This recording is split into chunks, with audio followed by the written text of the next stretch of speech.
Good day mga kakwento, ang pag-uusapan natin ngayon ay medyo naiiba sa mundo ng mga hayop na di mo aakalaing makikita. Apat na mga hayop na nagka-strong bond, ating saksiyan at mamangha. Number 1. Ang mag-asawang ito ay si Ann at Wally Colito. Naninira ng simpleng pamumuhay sa North Attleboro, Massachusetts, United States. Taong 1999 napansin nga nila ang isang kuting na nasa di tataas ng 3-4 na buwan ng edad na pag-alagala sa kanilang bakuran na kalaunan rin ay pinanganlan nilang Cassie. At halos kasabay nito ay mamamangha ka nga sapagkat sa unti-unting paglaki nga ng kuting ay meron itong protektor at nagbibigay ng pagkain. Parang ang tumatayong magulang ng pusa. At ito nga ay isang uwak na kalauna ay pinanganlan nilang Moses. Binibigyan ng pagkain ng pusa, pinoprotektahan sa ibang hayop na nasa kapaligiran. At nakikita pa nga ng mag-asawa na naglalaro ang dalawa.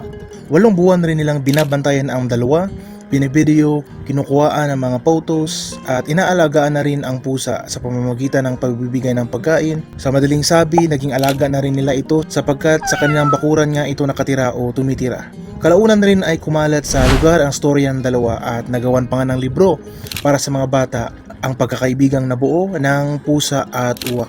May napansin rin tayo sa pangyayaring ito. Siguro ay nakaapekto ang kulay ng pusa sa paningin ng uwak sapagkat ang pusa ay kulay itim at baka ito ay napagkamalan sa mata ng uwak na inakala nga niyang kauri niya ito.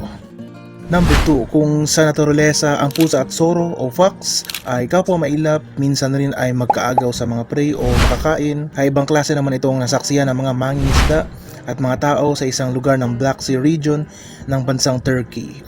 Ang soro at ang pusa sa Lake Van, Turkey. Sa gilid ng dalampasigan nito, pawang may magkapatid lamang kung ituring ang isa't isa at nakikita nilang ang dalawa ay namumuhay ng magkasama. Sa pagkain ng dalawa, nakikita minsan ng mga nakasaksi na nauunang kumain ng pusa at naghihintay ng may pagpapasensya ang soro. Siguro ang pusa ay suplado o kaya ay suplada.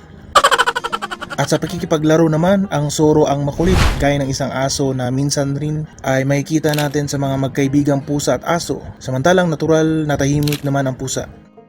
Pag-aanalisa, ayon sa mga nag-uusisa at nag-aral na mga ito, kaya nagkaroon ng bond ang dalawang hayop ay tuwing merong makakain na binibigay ang mga tao sa lugar, ay kapwa lagi itong nagtatagpo na di nagturing ang isa't isa na magkaagaw o magkaaway.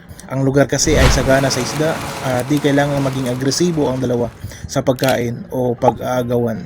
Nakikita rin ng mga nag-aral ay nang dahil rin sa edad nila. Nakikita ang dalawa ng habang bata pa sila kaya nasanay ang dalawa na di magkaaway kumpara kung mga adult na ang mga hayop mahirap ng pagsamain. Isa pa sa nakikita ay ang pagkamakulit o pagkamalaruin ng dalawa. Kilala nating ang mga pusa ay may kakulitan sa paglalaro at ganoon rin naman ang soro o fox. Meron silang playful instinct na dahil sa paglalaro ng dalawa at curiosity ay na-develop nga ang bond. Isa rin sa nakikita ay di pinapakialaman ng mga tao sa lugar, pinababayaan lang nilang magkasama at di pinaghiwalay. Kaya sa pagdaan ng panahon, di na malayang tinuring na ng dalawang isa't isa na magkapamilya. Meron silang napakalakas na bond kahit na magkaibang mga hayop sila. Number 3, ang dalawang magkikisig na predator sa wild, ang oso at ang lobo. Kilalang magkalaban ito sa wild, may mga video online na ilang beses nag-aagawan ng pagkain, minsan halos magpatayan. Pero itong nariskubrihan, ang pagkakaibigang oso at lobo ay talagang totoo at pambihira. Kumo Region, Eastern Finland o sa bansang Finland, malapit sa border ng Russia. Sa kuha ng isang wildlife at nature photographer na si Lassi Rautiainen ay na-record nga niya at nasaksiyan ang nakakamangang pagkakaibigan ng isang female gray wolf at male brown bear. Heto ang isang actual photo na nakuhanan nga nitong si Lassie. Taong 2013, 10 araw niyang binabantayan, inoobserbahan ang behavior ng dalawang hayop. Nakakagulat na nakikita niya itong magkasamang naghunt ng makakain, magkasamang kumakain, nagsasalo ang dalawa na walang agresyon sa isa't isa. Maging sa nighttime o gabi ay nakikita rin itong magkasamang naghunt. Sinasabing ang nangyayaring ito ay temporary alliance ng dalawa. May mga tsorya ring mga bata pa ang dalawa at wala pang masyadong experience sa hunting. Kaya ang pagsanib puwersa ay naging daan para mas epektibo ang paghunt.